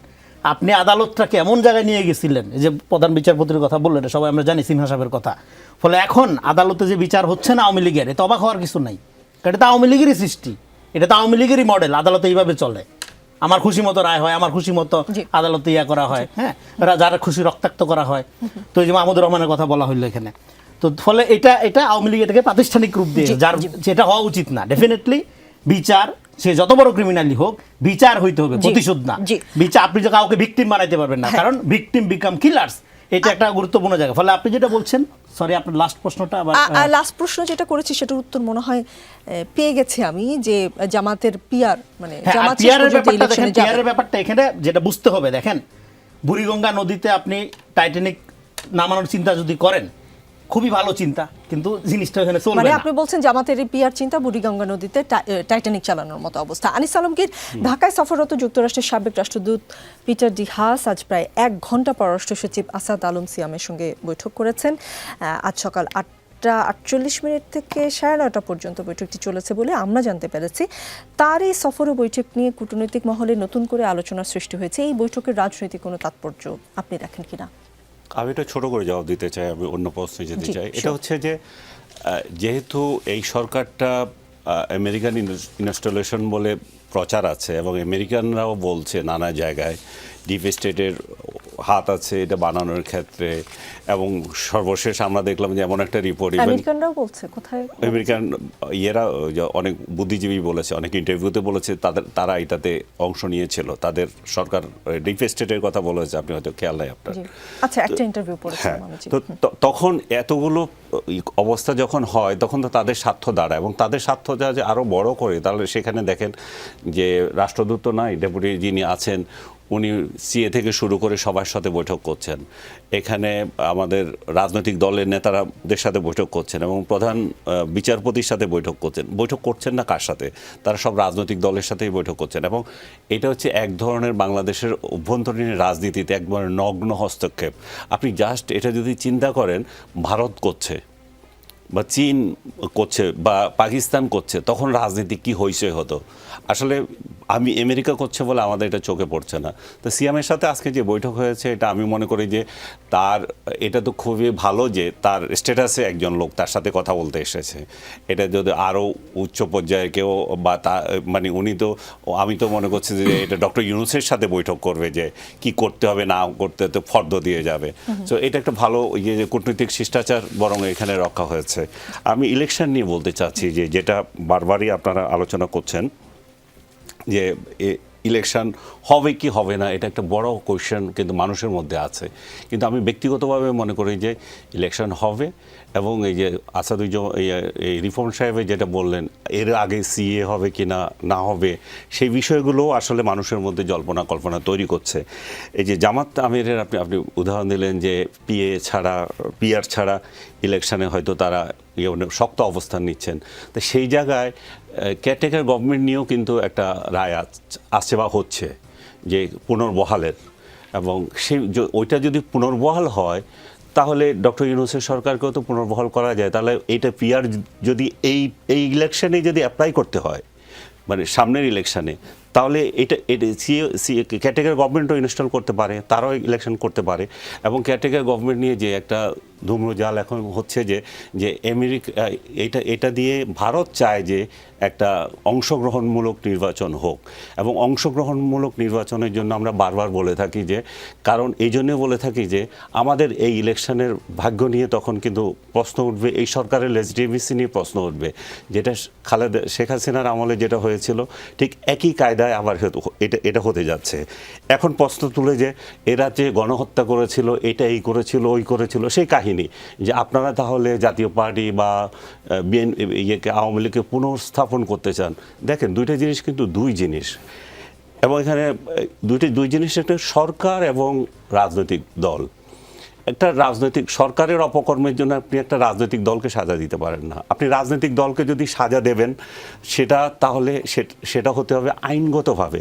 এখানে কোনো আইনগতভাবে কোনো অ্যাক্ট নেওয়া হয় নাই। এখানে আপনি নির্বাহী আদেশে একটা রাজনৈতিক দলকে নিষিদ্ধ করে দিচ্ছেন, কার্যক্রম নিষিদ্ধ করছেন, যেটা শেখ হাসিনা তার যাওয়ার 2 দিন আগে জামাতকে নিয়ে করেছিল। জামাতের প্রতীক বন্ধ করেছিল কিন্তু আদালতের মাধ্যমে, কিন্তু তাকে সর্বশেষ যে অ্যাকশনটা তার বিরুদ্ধে নেওয়া হলো সেটা কিন্তু নির্বাহী আদেশে। তো ডক্টর ইউনূস সেই নির্বাহী আদেশে করতে যাচ্ছে। এখন এখন বলতে গেলে বলে যে তাহলে কি নাৎসি বাহিনীকে কি করা হয় নাই, তারা কি ইলেকশন করতে পেরেছিল? সঙ্গে সঙ্গে নাৎসি চলে আসবে। আচ্ছা, নাৎসি কী জন্য ছিল? নাৎসি হচ্ছে এথনিক ক্লিনজিংয়ে ছিল। এখানে বাংলাদেশে কোনো এথনিক ক্লিনজিং হয়েছে? যেটা হয়েছে রাজনৈতিক বিরোধ, রাজনৈতিক মতবিরোধে একটা দল সরকারের পতন হয়েছে, আরেক দল জিতেছে। রাজনৈতিক বিরোধ এটা যদি হয়ে থাকে তাহলে তো রাজনৈতিক বিরোধ, জুলাই আগস্ট গণঅভ্যুত্থান রাজনৈতিক মতবিরোধ ছিল, সরকার পরিবর্তন তো অবশ্যই রাজনৈতিক বিরোধ। এটা তো এথনিক ক্লিনজিং ছিল না, তাই না? এটা তো আমাদের অভ্যন্তরীণ একটা স্বৈরাচারী সরকার, যেটা আপনি মিন করতে চাচ্ছেন, তাকে হটানোর আন্দোলন। এটা তো নাৎসি কিছু হয়নি, তাই না? আপনি কি বলবেন এখানে নাৎসি কিছু হয়েছে? সো এই আন্দোলন তো আমাদের সেই 71-ও ছিল। 71-এ যেই রাজনৈতিক দলটা অপকর্মে অংশ নিয়েছিল জামাতে ইসলাম, সেই জামাতে ইসলাম তো শুধুমাত্র অপকর্মে অংশ নেয়, সে তো এই রাষ্ট্রটাকেই চায় নাই। যেই একটা রাজনৈতিক দল গণহত্যায় অংশ নিয়েছিল, রাষ্ট্রই চায় নাই, তাকে আমরা কিন্তু রেখেছি। তার বেলায় আমরা বলছি না যে নাৎসি। নাৎসিকে যদি করা হয়, নাৎসির যে কর্মকাণ্ড, সেজন্য তাকে ব্যান করা হয়েছিল। নাৎসিকে ব্যান করেছিল কি নির্বাহী আদেশে করেছিল? সেটা একটা আন্তর্জাতিক আদালত তাকে রায় দিয়ে বন্ধ করেছিল। করেন, বাংলাদেশেও করেন। আপনি যদি আওয়ামী লীগকে নিষিদ্ধ করতে হয় আন্তর্জাতিক আদালত দিয়ে, তাহলে তাকে করেন, সেখানে তো কোনো অসুবিধা নাই, তাই না? কিন্তু আমরা যেটা করতে যাচ্ছি, একতরফা নির্বাহী আদেশে মন গড়া কিছু করতে যাচ্ছি। আবার ইনক্লুসিভ ইলেকশনের কথা বললে তাদেরকে দালাল বলছি, কিন্তু আমরা এটা বুঝতে পারছি না যে এই কনসিকুয়েন্স পরবর্তীতে কি হবে, এবং সেটা আমরা নতুন প্রজন্মের কাছে তখন কি জবাব দেব। আমাদের কামাল ভাই ঠিকই বলছে, সরকারে কে আসবে আমাদের কিছু আসে যায় না, কিন্তু যেই আসুক সে যাতে আইনগত ভিত্তিতে যথাযথ থাকতে পারে। জি নিশ্চয়ই। মাসুদ কামাল, ভারতীয় সংবাদ মাধ্যম নর্থ ইস্ট নিউজ ইন্ডিয়াতে এক প্রতিবেদনে বলা হয়েছে শেখ হাসিনার পতনের পেছনে তারই সরকারের 3 জন গুরুত্বপূর্ণ ব্যক্তি জড়িত ছিল। প্রতিবেদন অনুযায়ী ওই 3 জন হলেন সালমান এফ রহমান, আনিসুল হক এবং মোহাম্মদ আরাফাত। আওয়ামী লীগের একজন নেতাকে উদ্ধৃত করে এই প্রতিবেদনে বলা হয়, একটি টেলিভিশন সাক্ষাৎকারে আরাফাত যে মন্তব্য করেছিলেন যে শিক্ষার্থীদের আন্দোলন মোকাবেলার মতো যথেষ্ট বুলেট সরকারের হাতে আছে, তার প্রভাব হয়েছিল মারাত্মক। ওই মন্তব্য শেখ হাসিনা সরকারের প্রতি ক্ষোভ আরও বাড়িয়েছিল। ওই সময় ওই কথা বলা নিছক বোকামি ছিল না, এটা সচেতনভাবে করা হয়েছিল। এই রিপোর্টের এসব তথ্য কি এটা বলতে চাইছে যে আওয়ামী লীগ জুলাই আগস্ট নিয়ে এখন যে ষড়যন্ত্র তত্ত্বের কথা বলছে, সেখানে দলটির ঘরের লোকেরও বড় অবদান আছে, এরকম কিছু মিন করেছে কিনা? শুনুন, আমি একটা কথা বলি, হাইপোথেটিক্যালি ধরেন ওই 3 জন লোক এই কথাগুলি করে নাই, এই কাজগুলি করে নাই। এই 3 জন লোক ওই সময় যে কাজগুলি করছে, আপনি মনে মনে ভাবেন ওগুলিকে আপনি মুছে দিলেন, তাহলে কি আওয়ামী লীগ সরকার থাকতো? কথাটা খেয়াল করেন আপনি। মূল বিষয়টা হলো জানেন কি, মানুষের গণরোষ বাড়ছিল, 15 বছরের পুঞ্জীভূত ক্ষোভ বাড়ছিল, বাড়তে বাড়তে একটা স্যাচুরেটেড পয়েন্টে যে পৌঁছে, তারপরে এখন একটা স্পার্ক। সেটা আনিস আলমগীর যেরকম বলেছিলেন এটা রাজনৈতিক বিরোধের কারণে, আপনি একমত এই কথার সাথে? জুলাই আগস্ট গণ অভ্যুত্থানকে আমি আনিস বলি, আলমগীর এখানে বলেছেন রাজনৈতিক বক্তব্যটা বিরোধ। ক্লিয়ার হয়ে যাবে। আমি বলি আপনাকে জিনিসটা, মানুষের যে পুঞ্জীভূত ক্ষোভটা ছিল, সেই ক্ষোভটা বাড়তে বাড়তে এমন একটা পয়েন্টে এসে পৌঁছে, তখন একটা স্পার্ক দরকার ছিল। যেভাবে আসুক, সবসময় আগুন কিন্তু দেয়াশালার কাঠি জ্বালিয়ে আগুন ধরানো হয় না, অনেক সময় কিন্তু বৈদ্যুতিক স্পার্কেও আগুন ধরে যায়। তো ক্ষেত্রটা ছিল প্রস্তুত, তখন স্পার্ক হিসেবে কিন্তু এই স্টুডেন্টদের আন্দোলনটা আসছে। স্টুডেন্টরা যখন আন্দোলন শুরু করে, স্টুডেন্টদের কোনো একজন লিডারকে ঘুণাক্ষরে বলেছিল যে আমরা এই জন্য আন্দোলন করতেছি? বা No, এটা এক দফার আন্দোলন? কোনো কিছু না। তাহলে ধীরে ধীরে মানুষ যখন তাদের সঙ্গে সম্পৃক্ত হতে থাকলো, একটা পর্যায়ে স্টুডেন্টরা চাইলেও আন্দোলন থামাইতে পারতো না, কারণ স্টুডেন্টরা তো মুচুলেকে দিয়েছিল, মুচুলেকে দেয়নি, আন্দোলন প্রত্যাহার করে না, তারা থামাইতে পারছে। তখন তো বেসরকারি ইউনিভার্সিটি আবার হয়ে গেছে, উঠে গেছে। কাজে এই আন্দোলন থামার আন্দোলন ছিল না। এই সালমান রহমান কি বললো, আনিসুল হক কি বললো, আরাফাত কি বললো, এতে কিছু যায় আসে না রে ভাই। মানুষ খেপে গেছিল, মানুষ আর এদেরকে চাচ্ছিল না। বিষয়টাকে এইভাবে দেখেন, এখন তো অনেক সিফাহসালার খাড়াই গেছে যে আমি করছি, আমি করছি, আমি করছি, এরকম সব আন্দোলনেই খাড়ায়, এটা সবসময় খাড়ায়। কিন্তু ওই একটা মুভি দেখছিলাম অনেক আগে, এই চার্লি চ্যাপলিনের, দেখছিলেন কিনা যায় না, মডার্ন টাইম, ওকে জেলে নিয়ে যাওয়া হয়, মানুষ জেল আর থেকে এই বেরোনোর পরে সরকারকে- জি। মানুষ দেখে ওই অনেক মিছিল বেরোচ্ছে, তো একটা ইয়ের থেকে আপনার গাড়ি থেকে একটা লাল ফ্ল্যাগ পড়ে যায়, তো ওই ফ্ল্যাগটা সামনে নিয়ে গাড়িটা আগে গেছে, তার পেছনে একটা মিছিল ছিল, পুলিশ এসে মনে করে ওই বুধ লিডার, ওরা ধরে নিয়ে যায়। কারণ ও যেরকম লিডার, আজকালকার যারা লিডারশিপ দাবি করতেছে আর ওরকম লিডার। ভাই এটা স্বতঃস্ফূর্ত আন্দোলন, এরা যখন দাবি করে তখন বিএনপি আউট হয়ে যায়, বিএনপি তাহলে নাই, বিএনপি নাই। বিএনপির ছাত্রদলের যে সভাপতি রাকিব, আমি নিজে দেখছি ওর হাতে গুলি লাগছে, ও কই? আর এই এখন যারা ইয়ে আছে এনসিপি লিডার, এদের কে খাইছে, গুলি খাইছে? বলো দেখান তো ভাই আপনি আমাকে। মাহফুজ বলেন, আসিফ বলেন, নাহিদ বলেন, কে গুলি খাইছে? এখন গুলি খায় নাই বলে তাদের অবদান নাই আমি তা কিন্তু বলছি না, বাট এটা একটা স্বতঃস্ফূর্ত, এই আন্দোলনটা স্বতঃস্ফূর্ত হয়েছিল কেন আমি বলি আপনাকে। আচ্ছা, একক কোনো লিডার ছিল এই আন্দোলনে? ছিল না তো। সমন্বয় কয়জন ছিল? 6 জন ছিল না? দেড়শোর বেশি। স্বতঃস্ফূর্ত আন্দোলন যেটা হয়েছে, সেটাকে এখন কেউ কেউ দাবি করতেছে যে জিনিসটা আমাদের 71-এ হয়েছিল, কিন্তু 71-এ কিন্তু হয়েছিল এই জিনিসটাই, যে ওখানে ওই সময় উচিত ছিল একটা সর্বদলীয়, সব দল তো এখানে অংশ নিচ্ছে 71-এ ওই মুক্তিযুদ্ধে। ওটা তো আওয়ামী লীগের বিজয় ছিল না, হ্যাঁ আওয়ামী লীগের লিডারশিপ ছিল মানতে। কাজেই এখানে ওভাবে ভাবলে হবে না রে ভাই। এটা সবার যেটা নর্থের যেটা বলছে, শুনেন ওখানে, ওটা তো আমি তো নিজেও বেশ সাংবাদিকতা করে, আপনিও করেন, ওনার এই বক্তব্য সোর্সটা কি? উনি আওয়ামী লীগ নেতাদের সাথে কথা বলে কোন নেতা? সোর্স দিয়েছেন, নাম বলেননি, কিছুই কি বলেননি। হলো? জি ওইটা তো সে ডিপ স্টেট কাহিনী, জি একই আমি যেটা আগে বললাম। জি, আপনি কি আগে হলো ভাই? বলেছেন, কিন্তু মাসুদ কামাল বলছেন এটা একদম শুনেন, রিপোর্টিং করার জনমানুষের সময় আমি যখন এক সময় রিপোর্টার ছিলাম, তো ওই সংশ্লিষ্ট সূত্র, জি। নির্ভরযোগ্য সূত্র, এই সমস্ত সূত্র আমাদের পকেটে সব জি, সময় জি, নিয়ে জি, যায়। আপনি বলছেন যে এটা আসলে জি আসলে সাইদ ভালো আব্দুল্লাহ, আলোচনা। সাইদ আব্দুল্লাহ, আমরা বরঞ্চ পরবর্তী প্রশ্নে আসি। প্রধান উপদেষ্টাকে গুজবে কান না দেওয়ার আহ্বান জানিয়েছেন সেনাপ্রধান। গুজব কি সোশ্যাল মিডিয়া থেকে আসলে প্রমোশন পেতে পেতে একেবারে রাষ্ট্রের সর্বোচ্চ পর্যায়ে পৌঁছে গেল কিনা? মানে এটা কি দেশের জন্য স্বাস্থ্যকর হলো? অবশ্যই স্বাস্থ্যকর হলো না, এবং এই কাজটা হওয়ারই কথা ছিল। তার কারণ হলো সরকারের অনেক উচ্চপদস্থ জায়গা থেকেও এইভাবে এমনভাবে প্যাট্রোনাইজ করা হয়েছে যে ব্যাপারগুলোতে অনেক কিছু উস্কানি দেওয়া হয়েছে। তারা অনেক জায়গায় প্রতিরোধ করতে পারতো, হোয়ারএজ তারা এটা প্যাট্রোনাইজ করেছে। এবং প্যাট্রোনাইজ করার সময় আমি তো একটা টক শোতে সরাসরি বলেই ছিলাম যে এই সরকার অনেক ক্ষেত্রে রাষ্ট্র পরিচালনা করে ফেসবুক দেখে দেখে, যে মানুষ কি চাচ্ছে, ফেসবুকে কোথায় কোনটা করলে হাততালি বেশি পাওয়া যাবে, এই সরকার মনে করে যে ওই মুহূর্তে এটা করা উচিত। কিন্তু সরকারের কাজ হইল ঠান্ডা মাথায় বিচার বিবেচনা করে কাজ করা। তারা তো পপুলিজমকে অনেক ক্ষেত্রে প্যাট্রোনাইজ করেছে, সো এই দোষটা তাদের আছে। এবং অনলাইনের এই যে জায়গাটা দেখছেন, দেখবেন যে মুহুর্মুহু আর্মি কু করায় ফেলা হচ্ছে, বিভিন্ন জায়গায় অস্থিরতা তৈরি হচ্ছে। আসলে এমন একটা মুহূর্ত চলছে, এই টাইমে তো পলিটিক্যাল কামনেস বলতে আসলে কিছু নাই। অনেক জায়গায় অনেক অস্থিরতা আছে। বিভিন্ন ক্ষেত্রে রাজনৈতিক দলগুলো শুধুমাত্র পারস্পরিক বিরোধিতাই না, অনেক ক্ষেত্রে নতুন নতুন আইডিয়া এমনভাবে ইন্ডিউস করার চেষ্টা করছে যাতে করে ওই যে মানুষের ভেতরে একটা ক্ষোভ, যেমন এনসিপির খুব গুরুত্বপূর্ণ একজন নেতা খুবই স্ট্রেট ফরওয়ার্ড যখন বলে দিচ্ছেন ফেব্রুয়ারিতে ইলেকশন হবে না, নাহিদ ইসলাম মালয়েশিয়ায় গিয়ে বলছে ফেব্রুয়ারিতে ইলেকশন হবে বলে আমার শঙ্কা আছে, বা এই টাইপ একটা বাক্য উনি বলেছেন। সো স্বাভাবিকভাবে নাহিদ ইসলামের প্রতি আমাদের অগাধ আস্থা আছে পুরো দেশেরই। সো এই কারণে মানুষের ভেতরে কিন্তু এই যে আস্থার জায়গায় সংকটটা আছে।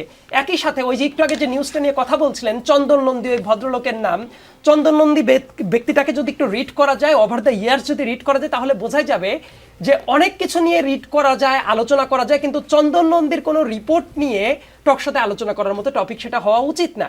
আবার অনেক ক্ষেত্রে ধরেন যে ইউটিউব, ফেসবুক, বিভিন্ন জায়গায় এমন অনেক টপিক এমনভাবে তুলে আনা হয়, এমনকি সরকারের অনেক উচ্চ পদস্থ জায়গায় নিয়োগ দেওয়া হয়, সেই নিয়োগগুলোকে ক্লেম করা হয় যে অমুকে অর্জুন, আমি অমুক, আমাদেরই একটা অংশ নিয়োগ দেওয়া হয়েছে, এইবার অমুক হবে তমুক হবে। এই জায়গাগুলো নিয়ে সরকারের কিছু কিছু জায়গা থেকে যদি প্রতিবাদটা জানানো হতো, তাহলে বোধহয় মেসেজটা ক্লিয়ার হতো। আমরা সেটা সবসময় দেখি নাই। অনেক জায়গায় জাস্টিফাইড আন্দোলন, রনি ভাইয়ের ওই প্রথম কথাতে চলে যাই, এইটার সাথে রিলেটেড মব নিয়ে যে কথাটা, অনেক জায়গায় মব হচ্ছে। কেউ যদি বলে যে কোথাও মব হচ্ছে না, এটা অবশ্যই ভুল কথা। আবার অনেক জায়গায় সরকার তার নিজের কাজের মাধ্যমে একটা মবকে ক্রিয়েট করে তার নিজের কাজকে জাস্টিফাই করে ওইটাকে প্রেশার গ্রুপ বলছে। It happened. তার কারণটা হইল আপনার যে কাজটা করার কথা ছিল সেটা আপনি করছেন না, আপনি এমন একটা সিন ক্রিয়েট করছেন যার ফলে আপনি জানেন যে এই কয়েকজন রাস্তায় নামবে। যমুনার সামনে এই কারণে কেউ কেউ রাস্তায় নামলে যখন 144 ধারা জারি করা থাকে, কাউকে কাউকে পানি দিয়ে আপ্যায়ন করা হয়, পানি খাওয়ানো হয় সরকারি প্রতিষ্ঠানের মাধ্যমে। আবার যখন বুয়েটের স্টুডেন্টরা যাচ্ছে, যখন জগন্নাথের স্টুডেন্টরা যাচ্ছে, তাদের ক্ষেত্রে 180 ডিগ্রি উল্টা ট্রিটমেন্টটা করা হচ্ছে। সো সরকার নিজেই তো অনেক জায়গায় প্রিফারেন্সিয়াল ট্রিটমেন্টের দিকে যাচ্ছে। সো এই কাজগুলোতে আদতে যেটা হচ্ছে, অনেক জায়গায় এই যে অস্থিরতা, মানুষকে ট্যাগ দেওয়ার কালচার, এই ট্যাগ দেওয়ার কালচার অনেক জায়গায় দেখছি। ধরেন কেউ গুমের ভিকটিম ছিল, শেখ হাসিনা নিজে যাকে গুম করিয়েছে, দেশের বাইরে পাচার করেছে, তাদেরকে নিয়ে এসে আপনি বলে দিলেন অমুকে রয়ের এজেন্ট। এবং বিভিন্ন জায়গায় এই যে অস্থিরতাটা চলছে, আমার কাছে মনে হয় একটা স্টেবল গভর্নমেন্টও আসুক, মানুষও একটু ঠান্ডা হোক, এবং এই মুহূর্তে যেটা দরকার মিউচুয়াল রেসপেক্টের জায়গাটা, যে রাজনীতিতে যদি মিউচুয়াল রেসপেক্টটা থাকে, আমার কাছে মনে হয় এই যে চারপাশের অনেক কথাবার্তা, এই জিনিসগুলো কেটে যাবে যদি আমরা মনে করি মানুষের বেসিক নেসেসিটি কি, মানুষের 3 বেলা খাবার, চাকরি। এই আন্দোলনটাও হয়েছিল, তার বড় একটা কারণ ছিল বেকারত্ব। এটা নিয়ে যদি কথা হয়, আমার কৃষকের জন্য কি ইনসেন্টিভ আছে সেটা নিয়ে যদি কথা হয়, স্বাস্থ্য খাতে কি উন্নয়ন হবে সেটা নিয়ে যদি কথা হয়, অনেক পপুলিজমের বাইরে নয়া বন্দোবস্ত মুখে আসবে, আসলে ঘুরে ফিরে দেখা যাবে সব পুরাতন বন্দোবস্ত। এই মাসুদ কামালের ভাষায় সরকার তুমি আমাকে ডিস্টার্ব করো না, বিষয়টা ওই রকম। আবার রাজনৈতিক দলগুলোর কাছ থেকেও আমরা সহনশীল শান্তি চাই। রেজাউল করিম রনি, বাংলাদেশে এখনো দুর্নীতি চলছে, তবে জুলাই অভ্যুত্থানের পর এটি কমেছে। অন্তর্বর্তী সরকারের কিছু উপদেষ্টার বিরুদ্ধে দুর্নীতির যে অভিযোগ উঠেছে তাও তদন্তাধীন, এমনটা জানিয়েছেন বাংলাদেশ সফররত আন্তর্জাতিক দুর্নীতি বিরোধী সংস্থা টিআইবির আন্তর্জাতিক পরিচালনা পর্ষদের চেয়ারপারসন। দুর্নীতি কমেছে, তবে চলছে। এই খবরে আসলে আমরা খুশি হব, বেজার হব, অথবা খুশি বেজারের মাঝামাঝি থাকবো, কোনটা হওয়া উচিত? দেখেন, আমাদের এখানে রাষ্ট্রটাকে আমরা যেভাবে বুঝতাম সেই বোঝার ধারণাটা পরিবর্তন করতে হবে। রাষ্ট্রটা ছিল একটা লুটপাটের সিন্ডিকেট। যে দল ক্ষমতায় যেত সে দল রাষ্ট্রের মালিকানা হইতো, এবার সেই দলের সাথে কিছু চোর বাটপার মিলতো, রাজনৈতিক তারা মিলে লুটপাট করে খাইতো। এই ছিল মডেল। ফলে রাষ্ট্র যদি একটা প্রতিষ্ঠান হয় এবং নাগরিক ভিত্তিক একটা রাষ্ট্রের কথা যে বলি, দেখেন এখানে বাংলাদেশে কোনোদিনও আওয়ামী লীগ ফেরত আসবে না যদি শুধু আপনি একটা গণতান্ত্রিক রাষ্ট্র করেন, যদি খালি মাত্র আপনি নাগরিক ভিত্তিক একটা অধিকার ভিত্তিক রাজনীতি করেন। আওয়ামী লীগ একটা ট্রাইবাল পলিটিক্স করে, টুঙ্গিপার, আমার ম্যান মাই ম্যান, এর বাইরে আর কিছু হবে না। মানুষের অধিকারের প্রশ্নটা আগে না আগে আনে তুই মুক্তিযুদ্ধের পক্ষে না বিপক্ষে, আগে ওরে চেতনা খাওয়ায় লুটপাট করে। ফলে এই যে ব্যাপারটা, এই জায়গা থেকে আপনি মানুষের মর্যাদাবোধ আমাদের ফিরাইতে হবে আগে। ডেফিনেটলি দুর্নীতি কমার তো কোনো কারণ নেই, কারণ আপনার কি চেঞ্জ হয়েছে? কিছু তো চেঞ্জ হয় না, শুধু হাসিনা চলে গেছে আর সব তো রয়ে গেছে। হাসিনার ম্যান রয়েছে না, আপনি দেশ চালাচ্ছেন কাদেরকে দিয়ে, কোন আমলা দিয়ে, কোন প্রশাসন দিয়ে? এই যে জুডিশিয়ারের এই অবস্থা যে বললো, কাদেরকে দিয়ে চালাচ্ছেন আপনি? সব হাসিনা। এই জন্য তো আমরা লেট ফ্যাসিজমের মধ্যে আছি, ফ্যাসিজম উইদাউট শেখ হাসিনা। আমরা একটা ফ্যাসিস্ট কাঠামোর মধ্যে আছি, কিন্তু এটাই শেষ না, এটা একটা ট্রান্সফরমেটিভ টাইম। আমরা একটা পরিবর্তনের দিকে যাব। সেই পরিবর্তনের দিকে যাওয়ার ক্ষেত্রে আমাদের প্রধানত এখানে যে আলোচনা হচ্ছে, পুরো আলোচনার মধ্যে যেটা মোটামুটি আন্ডারমাইন্ড, যেটা অনুল্লেখযোগ্য বেশিরভাগ যায়, সেটা একটা গণ অভ্যুত্থান হয়ে গেছে ভাই। এটা কোনো পলিটিক্যাল কেওয়াজ না। এবং শুধু এটা জুলাই আগস্টে গণহত্যা হয়নি, মানবতা বিরোধী হত্যা হয়নি, এটা 15 বছর ধরে হয়েছে। গুণ, খুম, আয়নাগর এগুলো কল্প কাহিনী না, এবং পুরাটা ষড়যন্ত্র তত্ত্ব, ডিপ স্টেট, এইভাবে ব্যাখ্যা করার কোনো সুযোগ নেই। মানুষের জীবন, মানুষের জীবনের মর্যাদা, এখানে বাংলাদেশে প্রথম যেটা ফিরাইতে হবে সেটা হলো আওয়ামী লীগও ভিকটিম হোক, এটা আমরা চাই না। ভিকটিম বিকাম কিলার্স, এটা জায়নিস্ট পলিটিক্স। আজকে তারা মারবেন, 2 দিন পরে সে আবার কান্নাকাটি করে এসে আবার আপনারা এবার মারবে। এই মারামারি জায়গা থেকে বের হইয়া মানুষের মর্যাদা, বাংলাদেশে দেখেন সব আছে, মানুষের মর্যাদা নেই। সে আপনি আপনার পক্ষে আবার পক্ষে হইলে আপনার মর্যাদা আছে, সম্মান আছে, বিরুদ্ধে হইলে মর্যাদা নেই। আমাদের যার যার মত পথ আলাদা থাকবে, কিন্তু রাষ্ট্র আমাকে নাগরিক হিসাবে ট্রিট করবে। এরকম একটা নাগরিক ভিত্তিক রাষ্ট্র আমরা দেখতে চাই। জি জি। মাসুদ কামাল, মানবতা বিরোধী মামলায় যারা অভিযুক্ত হবেন তারা আর কোনো নির্বাচনে অংশ নিতে পারবেন না বলে জানিয়েছেন প্রধান উপদেষ্টা প্রেস সচিব শফিকুল আলম। আন্তর্জাতিক অপরাধ আদালত আইসিটি আইনের সংশোধনীতে এমন বিধান যুক্ত করেছে অন্তর্বর্তী সরকার, আজকেই বলেছেন সেটা। এটা নিয়ে আপনার মন্তব্য একটু জানতে চাই। আর এর আগে তো আমরা যেটা দেখেছি, আদালত ঘোষিত ফেরারি আসামি জাতীয় সংসদ নির্বাচনের প্রার্থী হওয়ার অযোগ্য হবেন এমন বিধান আইনে যুক্ত করার প্রস্তাব করেছে নির্বাচন কমিশন। প্রস্তাবটি ভেটিংয়ের জন্য আইন মন্ত্রণালয়ে পাঠিয়েছে। সো সেটার দফারফা এখনো হয়নি, বাট এইটার দফারফা হয়ে গেছে যে মানবতা বিরোধী মামলায় যারা অভিযুক্ত হবেন তারা আর কোনো নির্বাচনে অংশ নিতে পারবেন না। মন্তব্য যেহেতু সময় নেই। হয়েছে, তো অভিযুক্ত হলেই যদি আপনি শাস্তি দিয়ে দেন, তাহলে বিচারের দরকারটা কি? ওই তো অভিযুক্ত। যদি বলতেন যে সাজাপ্রাপ্ত হলে নিতে পারবে না, তাহলে আমার কাছে গ্রহণযোগ্য হতো। কিন্তু অভিযোগ করছে, অভিযোগ করা মানে তো সে তো এটা প্রমাণিত না। যদি অভিযোগ হলেই তাকে আপনি সাজা দিয়ে দেন অভিযুক্ত হলেই, তাহলে তো বিচারের কোনো দরকার পড়ে না। তো এটা আমার কাছে না, আমি বুঝতে পারছি না এটা কি তারা খুব একটা উদ্দেশ্য প্রণোদিত হয়ে বিশেষ কাউকে নির্বাচনে বাইরে রাখার জন্য করছেন কিনা আমি জানি না। কিন্তু আমার কাছে এটা এটা পৃথিবীর কোথাও এটা গ্রহণযোগ্য হবে বলে আমার কাছে মনে হয় না। আইনের ছেলে আইনের লোকে না আছে, ও বলুক। যদি অভিযুক্ত হলে যে সব হয়ে যায়, সাজা আপনি দিয়ে দেন ভাই, তাহলে বিচারের দরকারটা কি? আচ্ছা, তাকে বলতে দেওয়ার সুযোগ আসলে আজকের এই অনুষ্ঠানে নেই। রাজনীতির এই আলোচনা চলবে, রাজনীতিতে শেষ বলে কিছু নেই। আগামী রবিবার রাত 9টায় দেখা হবে, সাথেই থাকবেন।